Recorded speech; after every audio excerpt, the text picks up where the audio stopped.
deusa da razão. Por toda a nação, onde quer que os habitantes desejavam mostrar que haviam aderido plenamente à revolução, as pessoas imitavam essa apresentação da deusa da razão. Quando a deusa foi trazida para dentro da convenção, o orador a tomou pela mão, voltou-se para a assembleia e disse: Mortais, parem de tremer diante dos trovões e potentes de um Deus criado por seus temores. De agora para frente, não reconheçam nenhum Deus além da razão. Ofereço-lhe sua mais nobre e pura imagem. Se precisam ter ídolos, sacrifiquem somente a esta. A deusa, depois de ser abraçada pelo presidente, se assentou em um veículo magnífico e foi levada para a Catedral de Notre-Dame, a fim de tomar o lugar de Deus. Ali foi elevada em um grande altar e adorada por todos os presentes. A igreja havia começado a obra que o ateísmo estava terminando, conduzindo a França rapidamente à ruína. Ao se referir aos horrores da Revolução, os escritos dizem que esses excessos foram culpa dos reis e da igreja. Para se fazer real justiça, é necessário atribuí-los apenas à igreja. O sistema papal havia envenenado a mente dos reis contra a reforma. O espírito de Roma inspirava a crueldade e a opressão que emanavam do trono. Em todos os lugares onde as pessoas aceitavam o evangelho, a mente era desperta. Homens e mulheres começavam a se livrar das cadeias que os haviam mantido na escravidão da ignorância e das superstições. Os reis percebiam isso e temiam perder o poder. Roma aproveitou cada oportunidade para inflamar esses temores. Em 1525, o Papa disse ao regente da França: esse fanatismo, o protestantismo, arruinará e destruirá não só a religião, mas todos os estados, toda a nobreza, todas as leis, ordens e posições. Um oficial do Papa advertiu o rei: os protestantes subverteram toda a ordem civil, bem como a religiosa. O trono corre tanto risco quanto o altar. Roma conseguiu colocar a França contra a reforma. Os ensinos da Bíblia teriam implantado no coração das pessoas os princípios da justiça, temperança e verdade, os quais consistem na pedra fundamental da prosperidade de uma nação. O pecado é uma vergonha para qualquer povo. O trono se firma pela justiça. O indivíduo que obedece à lei de Deus é o que mais respeita e obedece verdadeiramente às leis do país.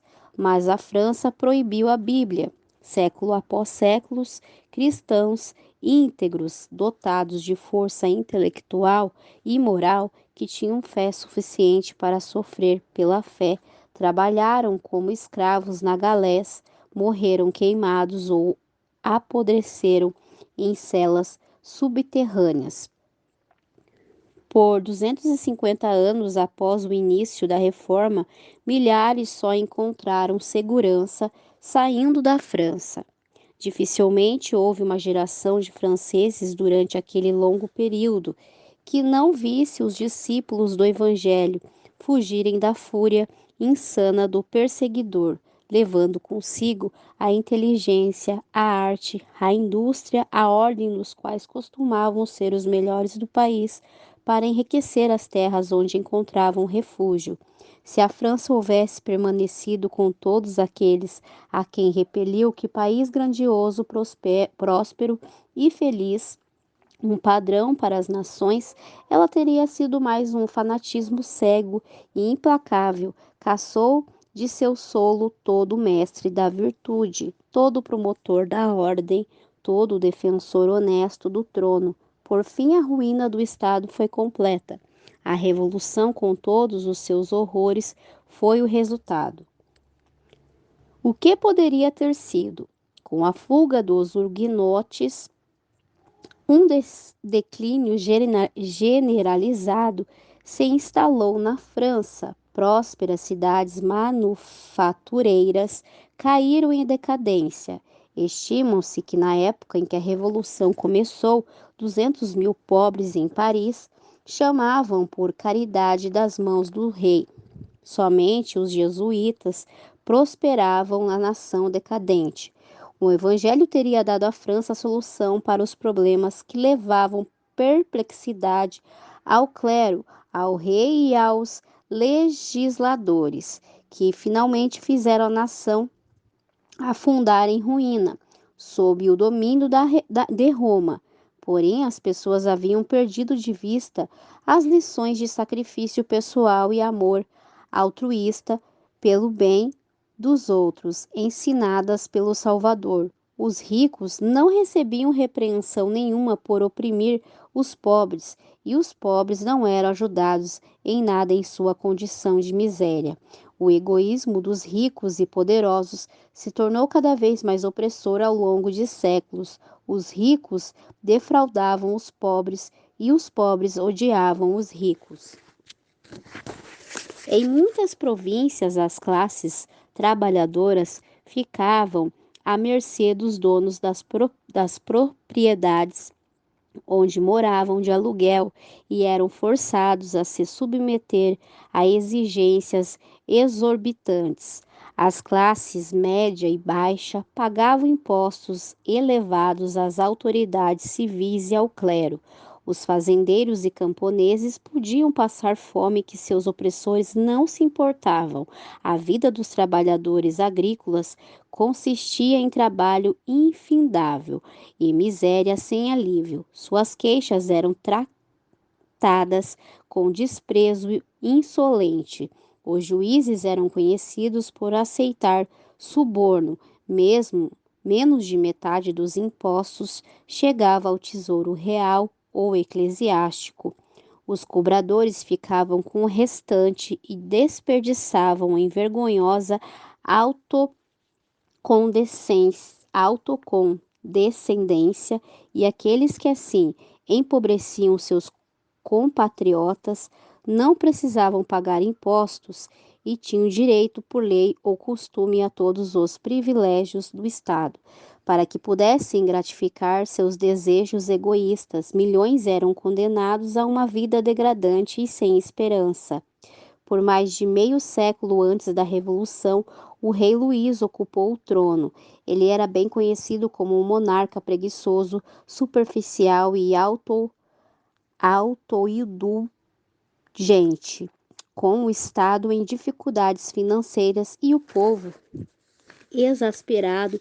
Não era necessário ser profeta para prever um terrível desfecho.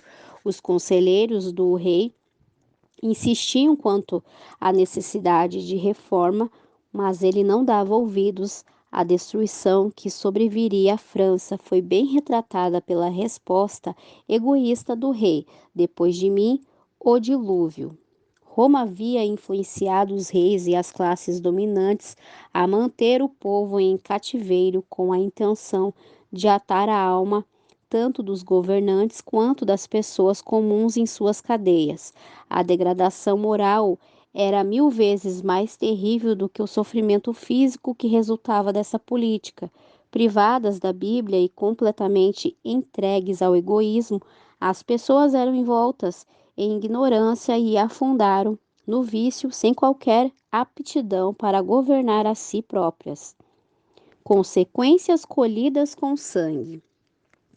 Em vez de manter o povo comum em cega submissão a seus ensinos, a obra de Roma acabou por transformá-lo em infiéis e revolucionários. As pessoas desprezavam o catolicismo romano como enganos dos padres, mas o único Deus que conheciam era o Deus de Roma. Achavam que a ganância e a crueldade de Roma era fruto da Bíblia e não queriam saber dela por nada. Roma havia representado incorretamente o caráter de Deus, por isso o povo passou a rejeitar tanto a Bíblia quanto o seu autor. Em reação, Voltaire e seus associados colocaram a palavra do Senhor totalmente de lado e espalharam seus ensinos anticristãos. Roma havia conservado as pessoas debaixo de sua pisada de ferro. Então o povo revoltado passou a se livrar de toda e qualquer restrição. Enraivecidos, os indivíduos rejeitaram tanto a verdade quanto os erros. No início da Revolução, embora relutante, o rei concedeu ao povo representação política do que a nobreza e o clero somados. Assim, a balança do poder estava nas mãos do povo, mas este não se achava preparado para usá-lo com sabedoria e moderação. Os cidadãos irados estavam determinados a se vingar.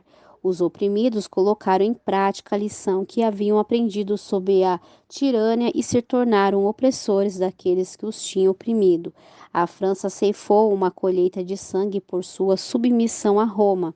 No local onde a França católica havia acendido sua primeira fogueira, a Revolução ergueu a primeira guilhotina, no lugar onde os primeiros mártires da fé protestante foram queimados no século XVI. As primeiras vítimas foram guilhotinadas no século XVIII, quando a nação se livrou das amarras da lei de Deus, afundou em revolta e anarquia. A guerra contra a Bíblia é conhecida na história mundial como o reinado do terror. Aquele que triunfava hoje era condenado amanhã. Rei, clero e nobres foram forçados a se submeter às atrocidades de uma população enlouquecida. Aqueles que decretaram a morte do rei logo se seguiram a ele no cadafalso. Uma matança generalizada foi decretada contra qualquer um suspeito de hostilidade à revolução. A França se tornou um vasto campo para massas rivais, tomadas pela fúria de suas paixões. Em Paris, uma revolta sucedia a outra, e os cidadãos eram divididos em uma série de facções que pareciam não ter outra intenção além de exterminar umas às outras. O país estava quase falido, os exércitos clamavam por pagamento, os habitantes de Paris passavam fome, as províncias estavam perdendo tudo para ladrões armados, e a civilização quase se extinguiu em meio à anarquia e imoralidade irrestrita. O povo aprenderá bem demais as lições de crueldade e tortura que Roma havia ensinado com tanta diligência. Dessa vez não foram os discípulos de Jesus que foram arrastados para a estaca. Muito tempo atrás eles haviam morrido ou sido forçados ao exílio. Os cadafalsos ficaram vermelhos com o sangue dos padres. As galés e as prisões lotadas de huguenotes no passado agora se encheram de seus perseguidores.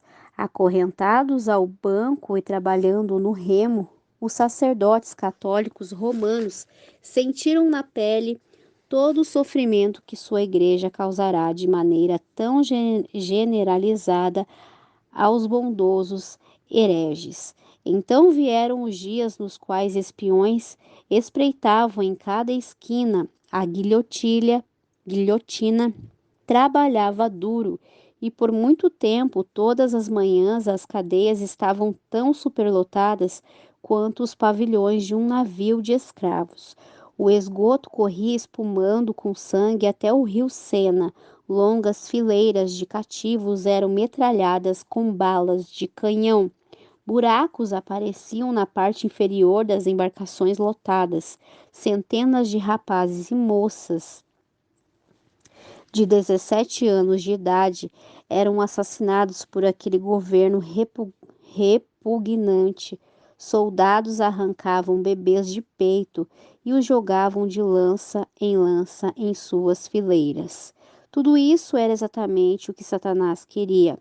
Sua política é um engano e seu propósito é trazer miséria à humanidade, a fim de desfigurar a obra divina e macular o propósito divino de amor. Tudo isso para causar tristeza no céu. Então, por meio de suas enganosas artes, ele leva as pessoas a jogarem a culpa em Deus, como se todas essas desgraças fossem resultados do plano do Criador.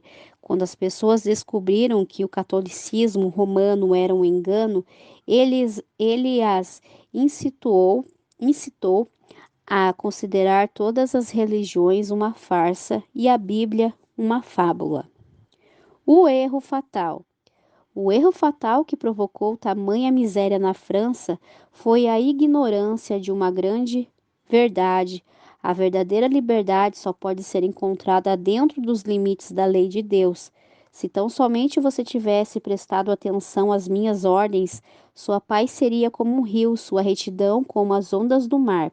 Aqueles que se recusam a dar ouvidos à lição do livro de Deus são convidados a lê-la na história. Quando Satanás usou a Igreja de Roma para afastar as pessoas da obediência, ele disfarçou sua obra. O Espírito de Deus impediu que seus planos alcançassem plenos resultados. O povo não conectou a consequência à sua causa e não descobriu a fonte de sua miséria. Durante a Revolução, o Concílio Nacional rejeitou abertamente a lei de Deus, e no reinado do terror que se seguiu, todos conseguiram ver a operação de causa e consequência. A transgressão de uma lei justa e reta resulta em ruína. O Espírito de Deus, que em seu papel de restrição coloca limites no poder cruel de Satanás, foi retirado em sua maior parte, e aqueles que se alegram com a miséria humana recebeu permissão para fazer o que queria. Os que haviam escolhido a rebelião foram deixados para colher seus frutos. Crimes encheram a terra. Das províncias devastadas e cidades arruinadas, ecoou um terrível clamor de amarga angústia. A França foi abalada como se tivesse sofrido um terremoto. Religião, lei, ordem social, a família, o Estado, a igreja, tudo foi derrubado pela mão ímpia que havia se levantado contra a lei de Deus. As duas testemunhas fiéis de Deus, mortas pelo poder blasfemo que vem do abismo, não permaneceriam em silêncio por muito tempo, mas depois dos 3 dias e meio, entrou neles um sopro de vida da parte de Deus, e eles ficaram em pé, um grande terror tomou conta daqueles que os viram. Em 1793, o decreto que colocou a Bíblia de lado foi aprovado pela Assembleia Francesa. 3 anos e meio depois, a mesma entidade adotou uma resolução rescindindo esses decretos. As pessoas reconheceram a necessidade da fé em Deus e em sua palavra como o fundamento da virtude e da moralidade. Em relação às duas testemunhas, o Antigo e Novo Testamento, o profeta declarou ainda: então eles ouviram uma forte voz dos céus que lhe disse: subam para cá. E eles subiram para os céus numa nuvem, enquanto seus inimigos olhavam. As duas testemunhas de Deus foram honradas como nunca antes. Em 1804, a Sociedade Bíblica Britânia e Estrangeira foi organizada, sucedida por organizações semelhantes por todo o continente europeu. Em 1816, foi fundada a Sociedade Bíblica Norte-Americana. Desde então, a Bíblia foi traduzida para muitas e centenas de línguas e dialetos. Antes de 1792, as missões em terras estrangeiras recebiam pouca atenção, mas no fim do século XVIII ocorreu uma grande mudança. As pessoas ficaram insatisfeitas com o racionalismo e reconheceram a necessidade de revelação divina e de uma religião vivida. A partir de então, as missões em outras terras passaram por um crescimento sem precedentes. O avanço na imprensa ajudou a fazer a Bíblia circular. com a quebra de antigos preconceitos e do exclusivismo nacional, bem como com a perda do poder secular do Papa, abriu-se o caminho para a palavra de Deus entrar. A Bíblia hoje já chegou a todas as partes do globo. O infiel voltar e disse: Estou cansado de ouvir as pessoas repetirem que 12 homens estabeleceram a religião cristã. Provarei que um homem será suficiente para derrubá-la. Milhões se unirão à guerra contra a Bíblia. No entanto, ela está longe da destruição. Onde havia 100 cópias nos dias de Voltaire, hoje há 100.000 exemplares do livro de Deus, nas palavras de um dos primeiros reformadores. A Bíblia é uma bigorna que já desgastou muitos martelos. Tudo aquilo que se constrói sobre a autoridade humana será derrubado, mas as coisas fundamentadas sobre a rocha da palavra de Deus permanecerão para sempre.